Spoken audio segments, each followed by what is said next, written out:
Hi guys, welcome to my YouTube channel. ಬನ್ನಿ, ಇವತ್ತು ಕಾಸ್ರಿ ಹಲ್ವಾ ಹೇಗೆ ಮಾಡೋದು ಅಂತ ತೋರಿಸ್ಕೊಡ್ತಾ ಇದ್ದೀನಿ.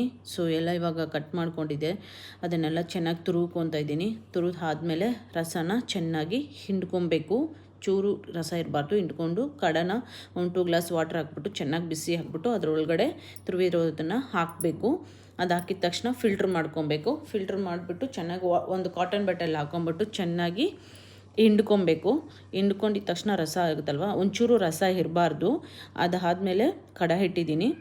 ಅದ್ರ ಒಳಗಡೆ 2 ಟೇಬಲ್ ಸ್ಪೂನು ತುಪ್ಪ ಹಾಕ್ಕೋತಾ ಇದ್ದೀನಿ. ತುಪ್ಪ ಚೆನ್ನಾಗಿ ಬಿಸಿ ಆಗಬೇಕು. ಸೊ ನಿಮಗೆ ಫ್ಲೇವರ್ಗೆ ಎಷ್ಟು ಬೇಕೋ ಅಷ್ಟು ನೀವು ತುಪ್ಪ ಹಾಕ್ಕೊಬೋದು. ಸ್ವಲ್ಪ ಜನ ತುಪ್ಪ ಕಡಿಮೆ ತಿಂತಾರೆ, ಸ್ವಲ್ಪ ಜನ ಜಾಸ್ತಿ ತಿಂತಾರೆ. ಸೊ ನಿಮಗೆ ಹೆಂಗೆ ಬೇಕೋ ಹಂಗೆ ಕಂಫರ್ಟಾಗಿ ನೀವು ಹಾಕ್ಕೊಬೋದು. ಮತ್ತು ಚೆನ್ನಾಗಿ ತುಪ್ಪ ಬಿಸಿ ಆಗಬೇಕು. ಬಿಸಿ ಆಗಿದ ತಕ್ಷಣ ಈ ಗೋಡಂಬಿ ಇದೆ ಅಲ್ವಾ, ಗೋಡಂಬಿನ ಚೆನ್ನಾಗಿ ಅದರಲ್ಲಿ ಹಾಕ್ಬಿಟ್ಟು ಗೋಲ್ಡನ್ ಕಲರಲ್ಲಿ ಚೆನ್ನಾಗಿ ಫ್ರೈ ಮಾಡ್ಕೊಬೇಕು. ಫ್ರೈ ಮಾಡಿ ಒಂದು ಸಪ್ರೇಟಾಗಿ ಒಂದು ಬೌಲಲ್ಲಿ ಹಾಕ್ಕೊಬೇಕು. ಬೌಲಲ್ಲಿ ಹಾಕ್ಕೊಂಡು ಅದಾಗಿದ ತಕ್ಷಣ ಇದು ತುರುವಿ ಇಟ್ಟಿದ್ದೀನಲ್ವಾ ಕುಂಬಳಕಾಯ್ದು, ಅದನ್ನು ಚೆನ್ನಾಗಿ ಫ್ರೈ ಮಾಡ್ಕೊಬೇಕು. ಒಂದು 10 ನಿಮಿಷ ಚೆನ್ನಾಗಿ ಫ್ರೈ ಮಾಡ್ಕೊಳ್ಳಿ. ಚೆನ್ನಾಗಿ ಫ್ರೈ ಮಾಡ್ಕೊಂಡ್ಮೇಲೆ ತುಪ್ಪ ಫ್ಲೇವರ್ ಬರುತ್ತೆ. ಸೊ ಆ ಸ್ಮೆಲ್ಲು ತುಂಬ ಚೆನ್ನಾಗಿರುತ್ತೆ. ಅದಾದಮೇಲೆ ಚೆನ್ನಾಗಿ ಫ್ರೈ ಮಾಡ್ತಾಯಿದ್ದೀವಲ್ಲ, ಫ್ರೈ ಮಾಡಿಕೊಂಡು ಚೆನ್ನಾಗಿ ಫ್ರೈ ಆಗಿದೆ.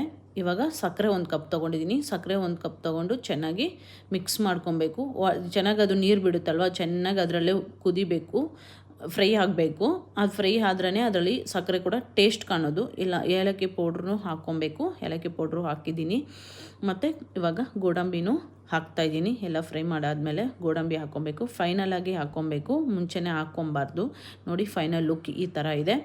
ಸೊ ಯಾರೆಲ್ಲ ನೋಡ್ತಾ ಇದ್ರೆ ನನ್ನ ಯೂಟ್ಯೂಬ್ ಚಾನಲು, ದಯವಿಟ್ಟು ಸಬ್ಸ್ಕ್ರೈಬ್ ಮಾಡಿ, ಲೈಕ್ ಮಾಡಿ, ಶೇರ್ ಮಾಡಿ.